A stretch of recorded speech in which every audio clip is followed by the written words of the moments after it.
Hi നമസ്കാരം, എല്ലാവർക്കും എൻ്റെ വീഡിയോയിലേക്ക് സ്വാഗതം. ഇന്ന് ഞാൻ എഴുതിയിരിക്കുന്നത് ഒരു സോംബി ജോണറിൽ പെടുത്താൻ കഴിയുന്ന ഒരു സിനിമയുടെ തിരക്കഥയാണ്. വളരെ ചെറിയൊരു തിരക്കഥയാണ്, ഓൺലി 10 പേജസേ ഉള്ളൂ. കൂടുതൽ ദീർഘിപ്പിക്കാതെ വീഡിയോയിലേക്ക് പോകാം. പക്ഷേ അതിനു മുമ്പ് ചെറിയൊരു സന്തോഷം പങ്കുവയ്ക്കാനുണ്ട്.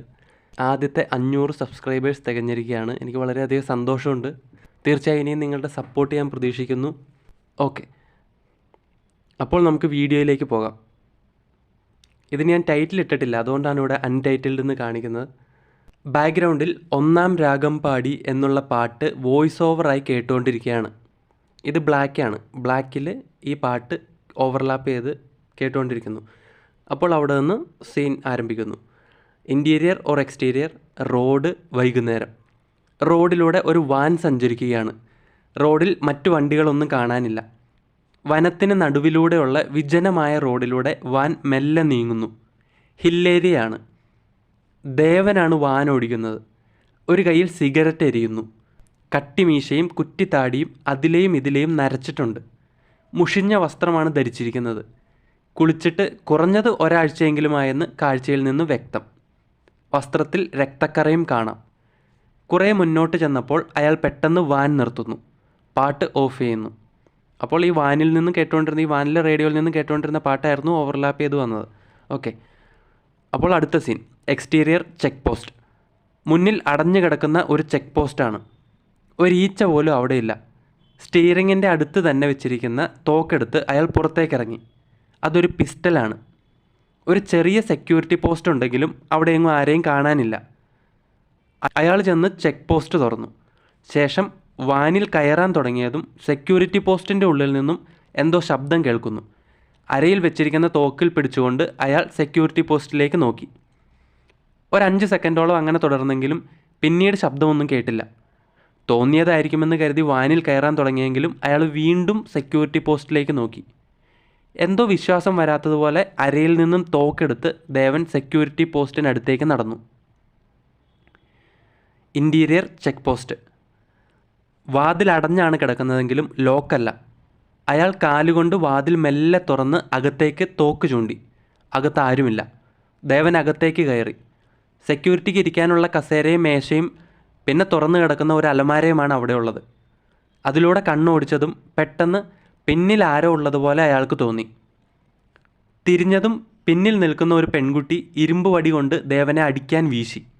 പക്ഷേ നിസ്സാരമായി അയാൾ ആ ഇരുമ്പ് കമ്പി കൈക്കലാക്കി. എന്നിട്ട് ദേവൻ, വാട്ട് ദ ഫക്ക്.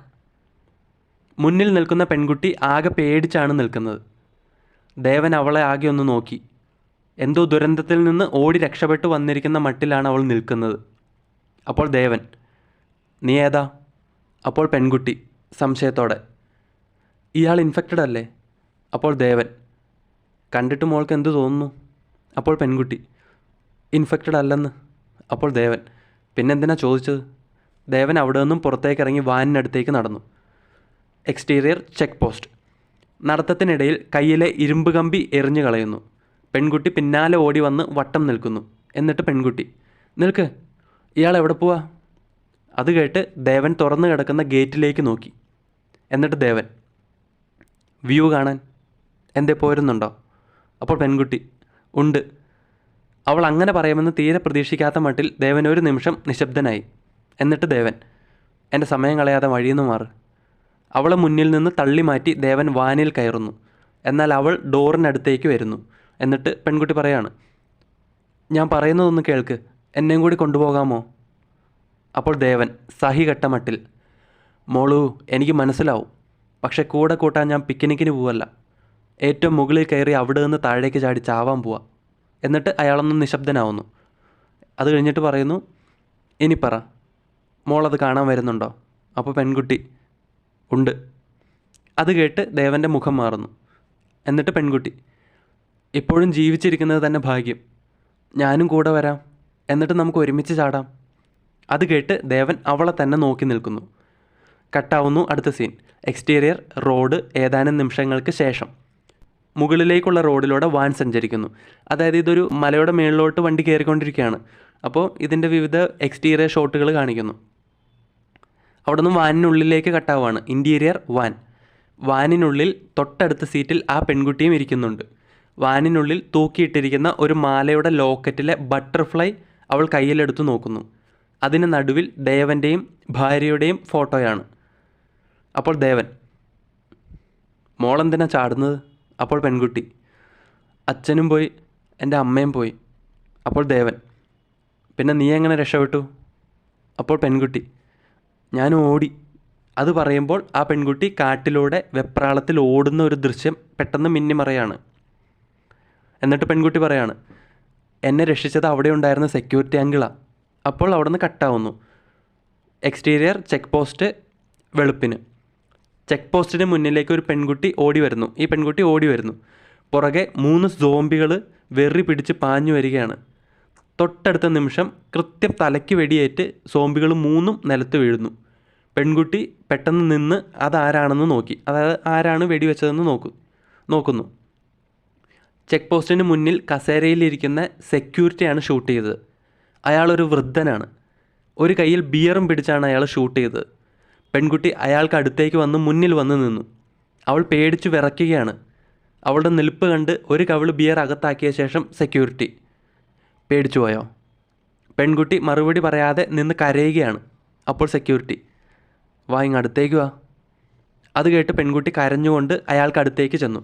അപ്പോൾ സെക്യൂരിറ്റി: ഇവറ്റകൾക്ക് പിടികൊടുക്കാതെ ഓടി ഇവിടെ വരെ വന്നല്ലേ, മിടുക്കി. അവൾ നിർത്താതെ കരയുകയാണ്. പെട്ടെന്ന് ദൂരെ കാട്ടിൽ നിന്നും കൂടുതൽ സോംബികളുടെ അലർച്ച കേൾക്കാം. അവർ അവിടേക്ക് വരുന്നുണ്ടെന്ന് സെക്യൂരിറ്റിക്ക് മനസ്സിലായി. അയാൾ തോക്കിലെ ബുള്ളറ്റ് നോക്കി. ആകെ 3 ബുള്ളറ്റേ ബാക്കിയുള്ളൂ. അത് കണ്ട് അയാൾ ചിരിക്കുന്നു. എന്നിട്ട് സെക്യൂരിറ്റി: മോള് വാ. സെക്യൂരിറ്റി ആ പെൺകുട്ടിയെ സെക്യൂരിറ്റി പോസ്റ്റിനകത്തേക്ക് കയറ്റി. സെക്യൂരിറ്റി പുറത്ത് തന്നെ നിന്ന് വാതിലിൽ പിടിച്ച് നിൽക്കുകയാണ്. എന്നിട്ട് പറയാണ്: ഈ ഹില്ലേരിയ അത്ര ഇൻഫെക്റ്റഡ് അല്ല. ടൗണിൽ നിന്ന് ഭാഗ്യമുള്ള ആരെങ്കിലും രക്ഷപ്പെട്ട് വണ്ടി ഓടിച്ച് വരുന്നത് കണ്ടാൽ മോൾ ഹെൽപ്പ് ചോദിക്കണം. അതുവരെ പുറത്തേക്ക് ഇറങ്ങരുത്. യവന്മാരുടെ കണ്ണിൽ പെടരുത്. യവന്മാർ കടിച്ചാൽ നമ്മളും അവന്മാരെ പോലെ ആവും. കേട്ടല്ലോ? പെൺകുട്ടി ഒന്നും പറഞ്ഞില്ല. സെക്യൂരിറ്റി വാതിലടയ്ക്കാൻ ഒരുങ്ങിയതും പെൺകുട്ടി: അങ്കിൾ എവിടെ പോവാ? അപ്പോൾ സെക്യൂരിറ്റി പുഞ്ചിരിച്ചുകൊണ്ട്: അങ്കിൾ പണ്ട് ആർമിയിലായിരുന്നു. റിട്ടയർഡ് ആയ പിന്നെ ഇവിടെ ഭക്ഷണം കട്ട് തിന്നാൻ വരുന്ന കുരങ്ങന്മാർ ഓടിക്കുന്നത് മാത്രമാണ് ഒരു എൻ്റർടൈൻമെൻറ്റ്. അങ്കിൾ ഒന്ന് എൻജോയ് ചെയ്തിട്ട് വരാം. സെക്യൂരിറ്റി അത് പറഞ്ഞ് വാതിലടച്ചു. ശേഷം ബിയർ മൊത്തം അകത്താക്കി റോഡിലേക്ക് നടന്നു. പെൺകുട്ടി ഒളിച്ചിരുന്ന ജനലിലൂടെ അയാളെ നോക്കുകയാണ്. സെക്യൂരിറ്റി ബിയർ ബോട്ടിൽ റോഡിൽ എറിഞ്ഞു പൊട്ടിച്ചു. എന്നിട്ട് ഉറക്കെ: ഡോഗ്സ് കം ഹിയർ, നമുക്കിന്ന് സെലിബ്രേറ്റ് ചെയ്യാം. അയാൾ തോക്കെടുത്ത് ആകാശത്തേക്ക് വെടിവെച്ചുകൊണ്ട് റോഡിൻ്റെ എതിർദിശയിലേക്ക് നടന്നു. അയാൾ നടന്നു മറയുന്നത് പെൺകുട്ടി നോക്കി നിന്നു. ഏതാനും നിമിഷങ്ങൾക്ക് ശേഷം ഒരു കൂട്ടം സോംബികൾ പേപ്പട്ടിയെപ്പോലെ ആ സെക്യൂരിറ്റി പോയ ദിശയിലേക്ക് പോകുന്നത് പെൺകുട്ടി അവിടെ നിന്ന് മറഞ്ഞിരുന്ന് കാണുന്നു. അവിടെ നിന്ന് വീണ്ടും കട്ടാകുന്നു. അകം വാൻ തുടർച്ച. Back to one shot, one scene. പെൺകുട്ടി പറഞ്ഞത് കേട്ട് ദേവൻ അവളെ നോക്കുന്നു. അവൾ പുറത്തേക്ക് നോക്കി തന്നെ ഇരിക്കുകയാണ്. അപ്പോൾ എക്സ്റ്റീരിയർ വാൻ. മണ്ണുവഴിയിലൂടെ വാൻ മുകളിലേക്ക് കയറുന്നതിൻ്റെ വിവിധ ദൃശ്യങ്ങൾ കാണിക്കുന്നു. കൊടും കാടാണ് ചുറ്റും. കോടമഞ്ഞിറങ്ങി തുടങ്ങിയിട്ടുണ്ട്. അവിടെ നിന്ന് കട്ടാവുന്നു. എക്സ്റ്റീരിയർ വ്യൂ പോയിൻ്റ് കുറച്ച് സമയത്തിന് ശേഷം. വാൻ മല കയറി ഏറ്റവും മുകളിലെ നിരപ്പിലെത്തി. ആകെ മഞ്ഞു മൂടി കിടക്കുകയാണ്. ദേവൻ വാൻ നിർത്തുന്നു. അവൾ അയാളെ നോക്കി. ഒരു ദീർഘനിശ്വാസത്തോടെ എൻജിൻ ഓഫ് ചെയ്ത് അയാൾ പുറത്തേക്കിറങ്ങി. പിന്നാലെ പെൺകുട്ടിയും പുറത്തേക്കിറങ്ങി. അവിടെ നിന്ന് നോക്കിയാൽ മുൻപിൽ മലനിരകൾ മഞ്ഞു പുതച്ച് കിടക്കുന്നത് കാണാം. അയാൾ ആ കാഴ്ച നോക്കി നിൽക്കുകയാണ്. അപ്പോൾ പെൺകുട്ടി: താൻ ചാടാൻ പോവാണോ? അത് കേട്ട് ദേവൻ മുഖം തിരിച്ച് അവളെ നോക്കി. അപ്പോൾ പെൺകുട്ടി: എന്തിനാ ഇത്ര ദൂരം വന്ന് ഇവിടെ ചാടുന്നത്? അപ്പോൾ ദേവൻ: ഇന്നെൻ്റെ വെഡ്ഡിങ് ആനിവേഴ്സറിയാണ്, 5ാമത്തെ. അത് കേട്ട് അവളൊന്നും പറഞ്ഞില്ല. അപ്പോൾ ദേവൻ: ചുമ്മാ ഒരു കൺഗ്രാറ്റ്സ് പറ. അപ്പോൾ പെൺകുട്ടി വേണോ വേണ്ടയോ എന്നുള്ള മട്ടിൽ: കൺഗ്രാറ്റ്സ്. അപ്പോൾ ദേവൻ: താങ്ക്സ്. അത് പറഞ്ഞിട്ട് ദേവൻ വാനിൻ്റെ പുറകിലേക്ക് നടക്കുന്നു. അപ്പോൾ ആ നടക്കുമ്പോൾ അയാൾ പറയാണ്: കല്യാണം കഴിഞ്ഞ് ഞങ്ങൾ ആദ്യം വന്നത് ഇവിടെയാണ്. 5 വർഷമായിട്ട് കുട്ടികളൊന്നും ഉണ്ടായിരുന്നില്ല. പ്രഗ്നൻ്റ് ആയാൽ ഇവിടെ ഒരുമിച്ച് വരണമെന്ന് അവൾക്ക് ആഗ്രഹം ഉണ്ടായിരുന്നു. അപ്പോൾ പെൺകുട്ടി: എന്നിട്ട് എന്തിനാ ഇപ്പോൾ ഒറ്റയ്ക്ക് വന്നത്? ദേവൻ വാനിൻ്റെ പിൻഭാഗത്തെ ഡോർ തുറക്കുന്നു. അവിടെ മെഡിക്കൽ ബെഡിൽ, അതായത് സ്ട്രെച്ചറിൽ ആരെയോ കെട്ടിമുറുക്കി ബെഡ്ഷീറ്റ് കൊണ്ട് മൂടി കിടത്തിയിരിക്കുകയാണ്. ശബ്ദമുണ്ടാക്കി വെപ്രാളം കൊള്ളുന്നത് കണ്ട് പെൺകുട്ടി ഭയത്തോടെ പിന്നിലേക്ക് മാറി. അപ്പോൾ ദേവൻ: പേടിക്കണ്ട. അയാൾ ആ ബെഡ് ആ കട്ടിൽ വാനിൽ നിന്നും പുറത്തേക്ക് വലിച്ചിറക്കി. ശേഷം മൂടിയിരിക്കുന്ന ബെഡ്ഷീറ്റ് വലിച്ചു മാറ്റി. ആ കാഴ്ച കണ്ട് പെൺകുട്ടി അമ്പരന്നു. ദേവൻ്റെ ഭാര്യ ഒരു സോംബിയായി മാറിയിരിക്കുകയാണ്. ആക്രമിക്കാതിരിക്കാൻ കെട്ടിയിട്ടിരിക്കുകയാണ് അവിടെ ആ ബെഡിൽ. കെട്ടഴിഞ്ഞാൽ കടിച്ചു പറയാനെന്ന മട്ടിൽ സോംബി വെപ്രാളം കൊള്ളുകയാണ്. അപ്പോൾ ദേവൻ, ഷീ ഈസ് പ്രഗ്നൻറ്റ്. ചെക്കപ്പ് ചെയ്തപ്പോൾ ഇരട്ടക്കുട്ടികളാണെന്ന് ഡോക്ടർ പറഞ്ഞത്. അയാളുടെ കണ്ണുകൾ നിറഞ്ഞു. പെൺകുട്ടി ഒന്നും പറയാതെ നിൽക്കുകയാണ്. ദേവൻ സോംബിയുടെ അടുത്തേക്ക് ചെന്നു. സോംബി ആണെങ്കിൽ പേപ്പട്ടിയെ പോലെ കടിക്കാനായി വെറി പിടിച്ച് കുതറുകയാണ്. ദേവൻ അരയിൽ നിന്നും തോക്കെടുത്തു. എന്നിട്ട് Devan, I will feel lost without you. അത് പറഞ്ഞുകൊണ്ട് തൊട്ടടുത്ത നിമിഷം അയാൾ സോംബിയുടെ തലയിൽ ഷൂട്ട് ചെയ്തു. സോംബിയുടെ തല ചിതറിപ്പോയി. ദേവൻ കവിളിൽ തെറിച്ച ചോര കൈകൊണ്ട് തുടച്ചു. കണ്ണ് കലങ്ങിയിരിക്കുന്നുണ്ട്. ഒരു നിമിഷം ദീർഘനിശ്വാസം എടുത്ത ശേഷം ദേവൻ പെൺകുട്ടിയോട്, ഇനി ചാടാം. അപ്പോൾ പെൺകുട്ടി, ഐ ഹാവ് എ ബ്രദർ. അത് കേട്ട് ദേവൻ്റെ മുഖം മാറി. അപ്പോൾ പെൺകുട്ടി, ബോർഡിംഗ് സ്കൂളിലാണ്, വെക്കേഷന് കൂട്ടിക്കൊണ്ടുവരാൻ ഞാനും പപ്പയും അമ്മയും കൂടെ പോയതാ. അപ്പോൾ ദേവൻ ദേഷ്യത്തോടെ, പിന്നെന്തിനാ എൻ്റെ ഒപ്പം കയറി വന്നത്? ഞാൻ പറഞ്ഞതല്ലേ, അവിടെ നിന്നിരുന്നെങ്കിൽ ഏതെങ്കിലും റെസ്ക്യൂ ഫോഴ്സ് ആരെങ്കിലും വന്ന് രക്ഷിച്ചേനെ. അപ്പോൾ പെൺകുട്ടി, അങ്കിളുടെ മകനാണിപ്പോൾ ജീവനോടെ ഉള്ളതെങ്കിൽ അങ്കിൾ രക്ഷിക്കില്ലേ? അത് കേട്ട് ദേവനൊന്നും പറഞ്ഞില്ല.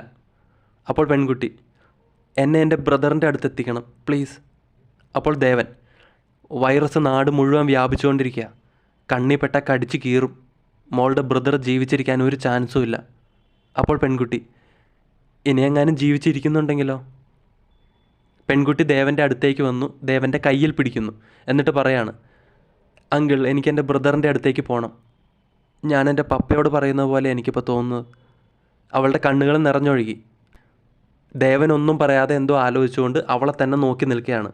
അപ്പോൾ അവിടെ നിന്ന് കട്ടാവുന്നു. Exterior town.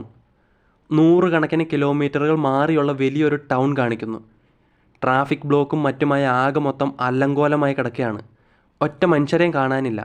ചില കാറുകൾക്കുള്ളിൽ സോംബികൾ മൃതദേഹങ്ങൾ കടിച്ച് തിന്നുകയാണ്. അതായത് അവർ കൊന്ന മനുഷ്യരുടെ ശരീരം കടിച്ച് പറിച്ച് കഴിക്കുകയാണ്.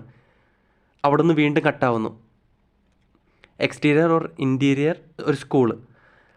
ടൗണിൽ തന്നെയുള്ള ഇൻ്റർനാഷണൽ ബോർഡിംഗ് സ്കൂൾ കാണിക്കുന്നു. ഗേറ്റും വാതിലുകളും എല്ലാം ഭദ്രമായി പൂട്ടിയിട്ടിരിക്കുകയാണ്. ഉള്ളിൽ സുരക്ഷിതമായി അടച്ചു പൂട്ടിയ ഒരു ഹാളിൽ നിറയെ കുട്ടികൾ നിരന്ന് നിലത്തിരിക്കുന്നു. ലൈറ്റെല്ലാം ഓഫ് ചെയ്ത് ചെറിയൊരു ഇരുണ്ട വെളിച്ചം മാത്രമേ അവിടെയുള്ളൂ. ടീച്ചേഴ്സ് ഉൾപ്പെടെ അവിടെയുണ്ട്. എല്ലാവരും നിശബ്ദരായി ഭയന്നാണ് ഇരിക്കുന്നത്. അപ്പോൾ ഒരു ടീച്ചർ, നിങ്ങളാരും പേടിക്കണ്ട, പോലീസോ പട്ടാളോ അങ്ങനെ ആരെങ്കിലും വരും നമ്മളെ രക്ഷപ്പെടുത്താൻ. അപ്പോൾ ഒരു പയ്യൻ, മിസ്സേ അവരാരും വന്നില്ലെങ്കിലോ? അത് കേട്ട് ടീച്ചർ അവനെ നോക്കുന്നു. എന്നിട്ട്, വരും. അത് പറയുമ്പോൾ കുട്ടികൾക്കിടയിൽ ഒരു പയ്യൻ്റെ മുഖത്തേക്ക് സൂം ആവുന്നു. അവൻ്റെ കയ്യിൽ അവൻ്റെ അച്ഛൻ്റെ അമ്മയുടെയും പെങ്ങളുടെയും ഒപ്പം നിൽക്കുന്നൊരു ഫോട്ടോയുണ്ട്. അപ്പോൾ ടീച്ചർ, മണ്ണും മനുഷ്യനും നമ്മളെ കൈവിട്ടാലും. അപ്പോൾ അവിടെ നിന്ന് കട്ടാവുന്നു. ഇത് ഒറ്റ ഡയലോഗാണ്. ആ ഡയലോഗ് സീനുകളിൽ കട്ട് ചെയ്താണ് കാണിക്കുന്നത്. അവിടെ നിന്ന് കട്ടാവുന്നു. Exterior view point. നേരത്തെ കണ്ട വ്യൂ പോയിൻ്റാണ് കാണിക്കുന്നത്. അവിടെ മഞ്ഞ് മൂടി കിടക്കുന്ന ആ വ്യൂ പോയിൻ്റ് കാണിക്കുന്നു. വാൻ അവിടെ ഇല്ല. അപ്പോൾ ടീച്ചറിൻ്റെ ശബ്ദം, ആ ഡയലോഗിൻ്റെ ബാക്കി, ചെകുത്താൻകൂട്ടത്തിനിടയിൽ അകപ്പെട്ട പിഞ്ചോമനകളെ രക്ഷപ്പെടുത്താൻ. അപ്പോൾ അവിടെ ആരെയോ മണ്ണിട്ട് മൂടി സംസ്കരിച്ചിരിക്കുന്നത് കാണാം.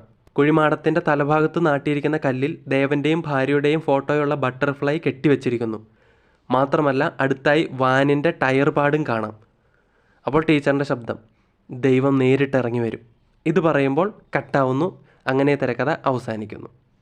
അതായത് അവസാനത്തെ ഈ ഡയലോഗ് ഒറ്റ സ്ട്രെച്ചിൽ പറഞ്ഞാൽ ഇങ്ങനെയാണ്: മണ്ണും മനുഷ്യനും നമ്മളെ കൈവിട്ടാലും ചെകുത്താൻകൂട്ടത്തിനിടയിൽ അകപ്പെട്ട പിഞ്ചോമനകളെ രക്ഷപ്പെടുത്താൻ ദൈവം നേരിട്ടിറങ്ങി വരും. ഇത് പറയുമ്പോൾ പെട്ടെന്ന് കട്ടാവുന്നു, ഇരുട്ടാവുന്നു, തിരക്കഥ അവസാനിക്കുന്നു. അപ്പോൾ എങ്ങനെയുണ്ടെന്ന് നിങ്ങളുടെ അഭിപ്രായം പറയുക. നിങ്ങൾക്ക് ഇഷ്ടപ്പെട്ടെങ്കിൽ ലൈക്ക് ചെയ്യുക, കമൻറ്റ് ചെയ്യുക. നിങ്ങൾക്ക് ഇഷ്ടപ്പെട്ട എന്തെങ്കിലും കഥകളോ മറ്റോ ഷോർട്ട് സ്റ്റോറികളോ വല്ലതും മനസ്സിലുണ്ടെങ്കിൽ അത് കമൻറ്റ് ബോക്സിൽ പറയാവുന്നതാണ്. അതിനെ ബേസ് ചെയ്ത് ഞാനൊരു സ്ക്രീൻ പ്ലേ അടുത്ത വീഡിയോയിൽ ഇടുന്നതാണ്. അപ്പോൾ അടുത്ത വീഡിയോയിൽ വീണ്ടും കാണാം.